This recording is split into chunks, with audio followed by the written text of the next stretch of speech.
एक व्यक्ति जो दूर खड़ा हुआ था, सिर्फ जो है हाथ बांधे खड़ा हुआ था, मूछें उसकी बड़ी भारी थी, वो बहुत नजर रखा हुआ था, लंबा चौड़ा। उसने कहा मैंने देखा साहब इसने अपनी पॉकेट में डाला है। इतना सुनते ही वो जो घुड़सवार था वो एकदम गुस्से में आ गया। मैं इतना बड़ा अधिकारी हूं, तुम मेरे अतिथि का अपमान कर रहे हो। इसकी ईमानदारी का तो मैं अभी इसको पार्टी दी गई है, इतनी देर में इसकी बुद्धि बिगड़ जाएगी। इसकी बुद्धि जंगल में नहीं बिगड़ी, इतने सारे सिक्कों के बीच में नहीं बिगड़ी, तुम्हारी एक चम्मच के लिए बुद्धि खराब हो जाएगी। सुरक्षा अधिकारी ने कहा साहब बुरा मत मानिए, अगर ये बहुत ईमानदार आदमी, तलाशी देने में इनको क्या दिक्कत है। और इतनी देर में उनकी पॉकेट में हाथ डाला गया, चम्मच निकल के बाहर आ गई।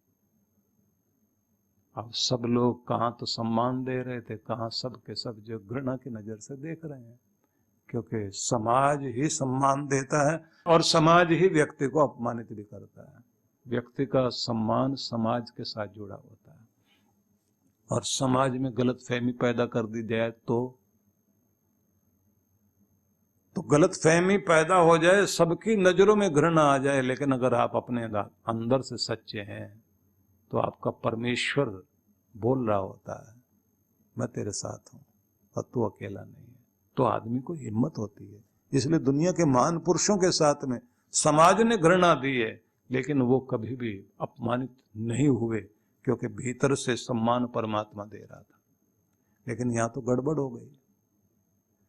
इतना सम्मानित होने के बाद में आदमी अपमानित होने वाला कार्य कर बैठा।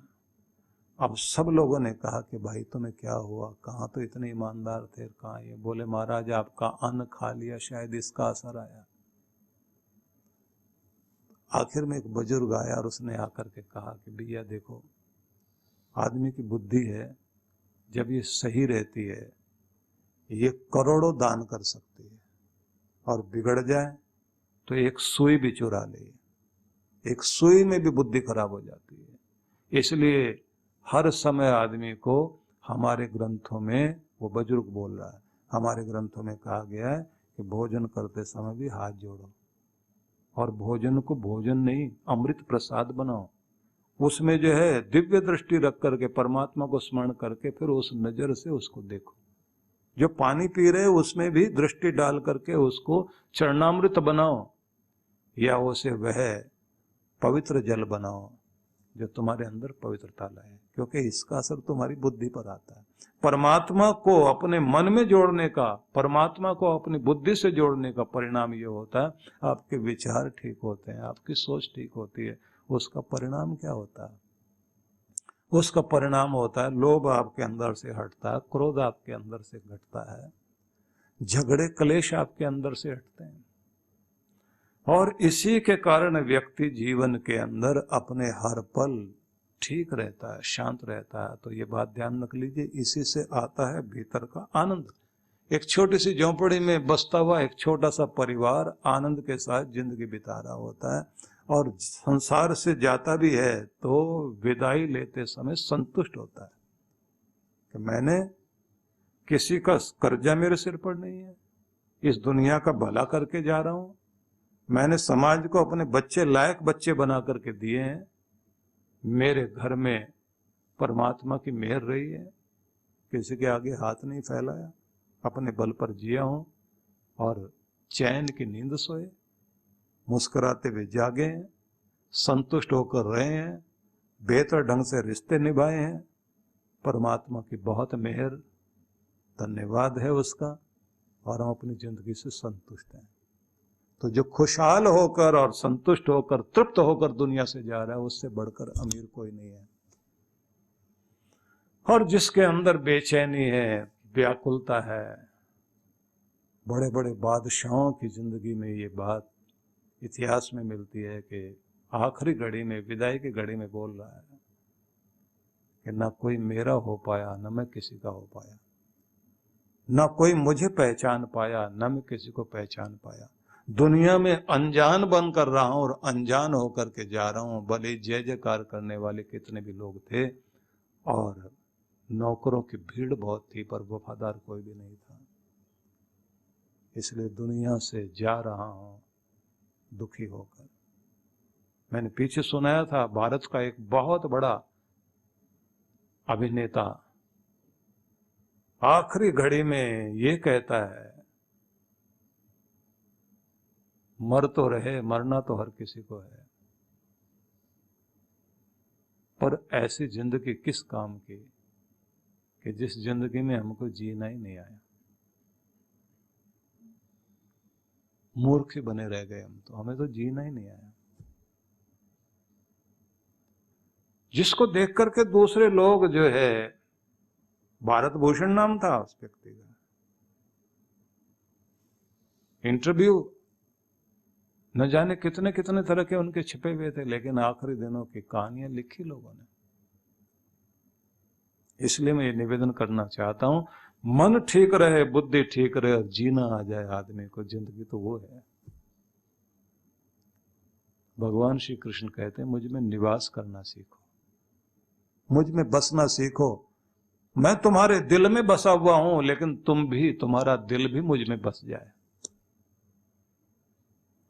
कण कण में परमात्मा बसा है, हमारे दिल में भी भगवान बसा है, लेकिन आपका दिल भगवान में बस जाए, आपकी भावना भगवान में बस जाए, तो तुम मुझ में निवास करो, मैं तो तुम में निवास करता हूं। जिस दिन आप भगवान में निवास करते हैं, भगवान में रहते हैं, भगवान में जीने लग जाते हैं, भगवत्ता में आपका ध्यान जाने लग जाता है, उस दिन आपकी दृष्टि और हो जाती है। अब सौंप दिया इस जीवन का सब भार तुम्हारे हाथों में है, जीत तुम्हारे हाथों में है, हार तुम्हारे हाथों में। लोग भजन गाते हैं ना, मेरा निश्चय है बस एक यही, इस बार तुम्हें पा जाऊं मैं। यही निश्चय है, इस बार मतलब इस देह में, इस जीवन में मेरा निश्चय है बस एक यही, इस बार तुम्हें पा जाऊं मैं। अर्पण कर दूं जगती भर का सब प्यार तुम्हारे हाथों में। अब सौंप दिया इस जीवन का सब भार तुम्हारे हाथों में। तो एक बार परमात्मा में निवास करना सीख जाएं और वो चुनाव कर सकें कि जीवन के दो मार्ग सामने हैं। एक बहुत प्यारा लगने वाला मार्ग जिसको प्रेम मार्ग कहते हैं, वो चमकीला, बहुत आकर्षण वाला है, आदमी एकदम बहक जाता है, पर वो गलत जगह लेकर जाता है। लेकिन दूसरा श्रेय मार्ग है, श्रेष्ठ मार्ग, देखने में चमक दमक नहीं है, बड़ा सीधा साधा सा लगता है, बड़ा लगता है कि ये कौन सा रास्ता पकड़ लिया हमने, ये कौन सी जिंदगी हमने पकड़ ली। सीधे साधे वस्त्र पहनना, सीधी सादी जिंदगी, सीधी सादी भाषा, कोई फैशन नहीं, कोई चमक नहीं, कोई दमक नहीं, कोई खास तरह की बातें नहीं, कोई बनावट नहीं, ये क्या जिंदगी हुई। लेकिन थोड़े थोड़े समय के बाद में पता लगने लग जाता है कि शांति भी है, चैन भी है, संतुष्टि भी है। कितना कितना आदमी जीवन में बनावटी होता चला जाएगा, उतना उतना अशांत होता जाएगा। और जीवन का, समय का, एक एक क्षण का सही उपयोग कर रहा होता है व्यक्ति, और जो व्यक्ति आकर्षणों में, भ्रम में जी रहा है, उसको पता ही नहीं है उसका वक्त जा कहाँ रहा है। बिजी बहुत है, काम कुछ भी नहीं, न जाने कहां बिजी है। जो विदाउट वर्क बिजी है, रिजल्ट जीवन में है ही नहीं। और पत्नी से पूछें कि पति क्या करते हैं, बोले पता नहीं क्या करते हैं, बिजी बहुत है, काम कुछ भी नहीं, खाली घूम रहे हैं।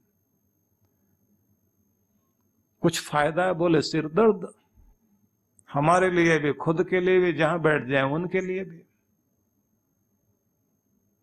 तो जब तक आप अपने आप को, अपना मार्ग ठीक नहीं पकड़ेंगे, तब तक जीवन में सुख शांति नहीं आएगी। नहीं तो ये बात ध्यान रख लीजिए, जीवन किसी का भी अमरता से भरा हुआ नहीं है। सदा न फूले तोरे और सदा न सावन होए, सदा न यौवन थिर रहे और सदा न जीवे कोई। ना तो जवानी सदा रहेगी, और न सदा सावन बरसेगा, और न सदा फूल खिलेंगे, और न सदा कोई जिएगा। जीवन तो बहुत छोटा सा जीवन है, इसलिए कुछ रंजो गम में कट गई जीवन का ये रूप, कुछ रंजो गम में कट गई, कुछ आहों में कट गई, बाकी बची तो गुनाहों में कट गई। एक राह पे चलने वाले मंजिल को पा गए और राहें बदलने वालों की तो राहों में कट गई। एक मार्ग पकड़ें तो बात बने, वो मार्ग ढूंढना चाहिए। और मार्ग श्री कृष्ण समझा रहे हैं, मार्ग तुम्हारा यही है कि तुम अपने मन को मुझे दो, तुम्हारी बुद्धि मुझ में स्थिर हो जाए, तो विचारों की धारा भगवान की ओर मुड़ जाए, संकल्प विकल्प भगवान की तरफ मुड़ जाए, और हमारे इंद्रियों में उठने वाली भावनाएं या उनकी जो इच्छाएं, उनकी जो वासनाएं हैं, वो शुभ की ओर हों, अशुभ की ओर नहीं।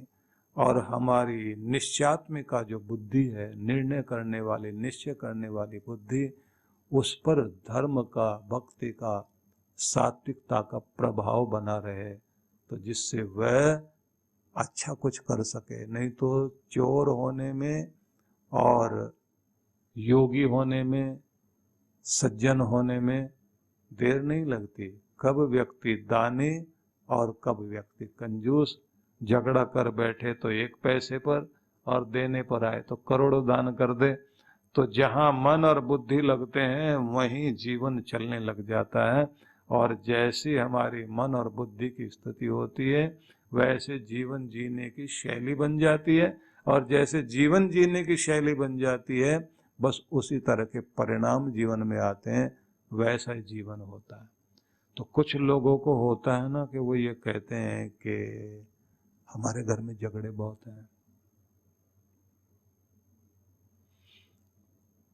हर आदमी की विचारधारा अलग अलग होगी, स्वभाव अलग अलग होगा। तो मन भेद हो जाना गलत है, मत भेद हो जाना सही। विचारों में भेद होना वो सही है, होना भी चाहिए। मेरी बात सब माने, मेरे हिसाब से सब चले, ऐसा नहीं होता। विचार भेद हो, मत भेद हो, मन भेद नहीं होना चाहिए, दिलों में भेद नहीं होना चाहिए। जहां दिलों में भेद आ गया तो रहेंगे एक घर में, लेकिन एक दूसरे से कोसों दूर रहेंगे। विचारधारा व्यक्ति की अलग अलग हो सकती है, लेकिन व्यक्ति का दिल और उसके मन की भावनाएं अगर वो एक हैं तो घर एक रहेगा। और जिस घर में सब लोग एक विचार वाले होते हैं, दुर्गा माता का 1 सिर और 8 हाथ, 8 हाथ शक्ति का प्रतीक है, और सिर एक लीडर एक बात बोलता है और करने वाले अनेक लोग करने को तैयार हैं, तो ये बात ध्यान रख लेना, वहां शक्ति बनती है। और जहां बोलने वाले रावण के 10 सिर हैं, करने वाला कोई भी नहीं, मानने वाला कोई भी नहीं।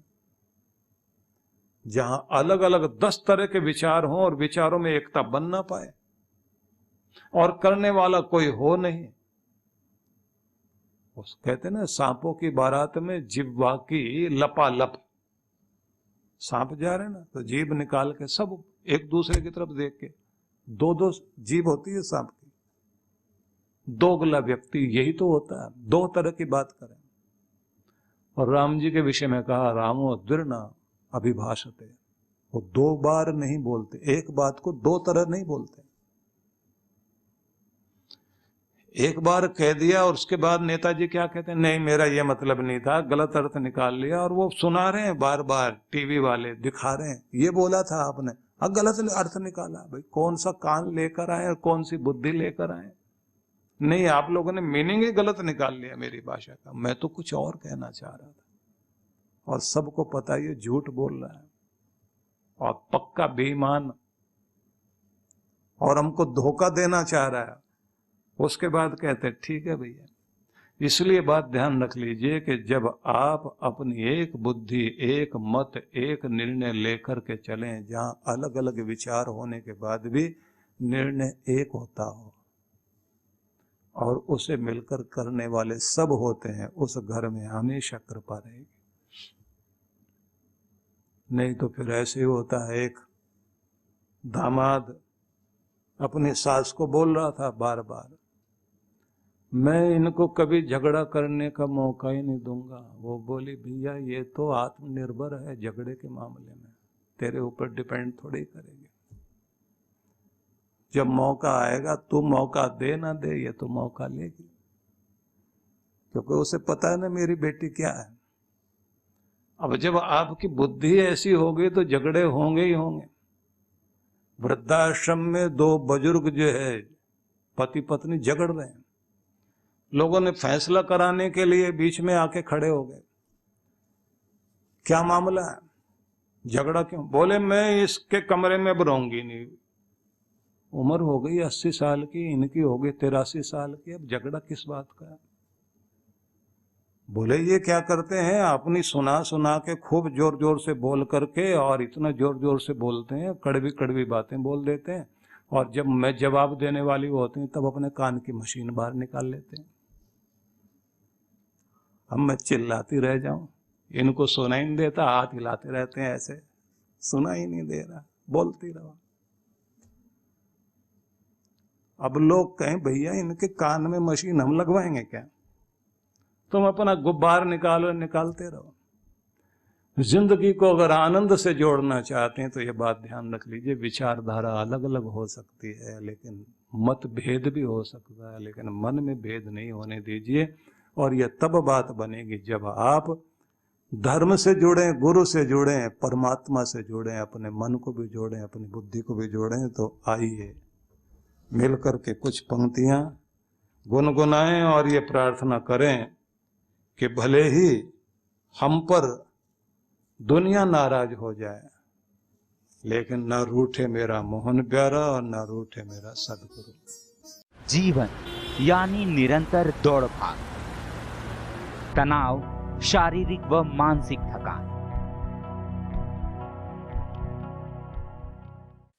कुछ सुकून के पल हम सबको चाहिए, ऐसा सुकून जो हमें ताकत, स्फूर्ति और आंतरिक शांति से भर दे।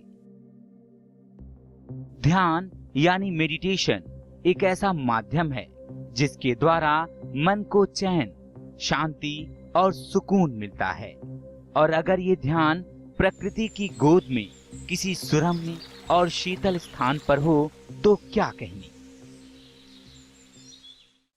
आइए परम पूज्य सुधांशु जी महाराज और आदरणीय डॉक्टर अर्चिका दीदी के शुभ नेतृत्व में सीखें ध्यान की कुछ अद्भुत विधियां, जो न सिर्फ शरीर को शक्ति प्रदान करेंगी बल्कि आंतरिक शांति से भर देंगी। एक सुंदर अवसर है 5 दिवसीय ध्यान शिविरों में भाग लेने का, जिनका आयोजन 19 से 29 मई तक होगा, और साथ ही 16 दिवसीय लघु चंद्रायण तप में भाग लेने का, जिसका आयोजन 31 मई से 14 जून तक होगा। इन शिविरों की अनूठी बात है कि इसमें प्रमुख ध्यान की विधियां तो होंगी ही, जैसे प्राणायाम, स्वास्थ्यप्रद ध्यान, कुंडलिनी ध्यान, चक्र ध्यान, पिरामिड ध्यान, पंचकर्मा, विभिन्न यौगिक क्रियाएं इत्यादि। साथ ही साधकों को मंगल यात्रा, पूर्णिमा दर्शन, यज्ञ, प्राकृतिक चिकित्सा के साथ साथ दर्शनीय स्थलों के भ्रमण का भी अवसर मिलेगा। सबसे खास बात यह है कि साधक मनाली के एक अत्यंत खूबसूरत रिजॉर्ट में निवास करते हुए इन सब कार्यक्रमों में हिस्सा ले सकते हैं।